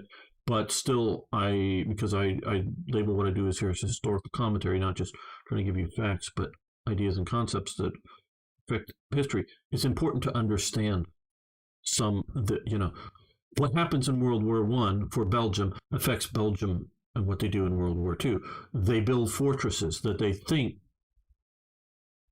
are going to defend them, but they don't see, you know, paratroopers. I mean, they're starting to see tanks, because tanks obviously happen in World War I, but they don't see, you know, vertical envelopment of paratroopers, and defense lines are not meaningless. They're meaningful. That's why the Germans, you know, have the special assaults happening, but and effectively they become speed bumps, but still they're meaningful, but they're not determinate to victory or loss. Surprised I really enjoy your warplane vids. Okay, okay, Cole. Yeah, I will be streaming warplane here in a day or so, a couple days. I think it's Friday. No, Friday or Saturday. I think Saturday maybe. On my channel and on the sales stuff. Mr. Stater, hi. Where is the discourse? You on YouTube live? Yes, I'm on YouTube and on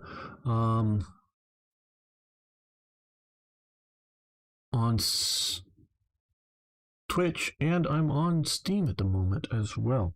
So, and there's my YouTube channel, and you can always scroll down on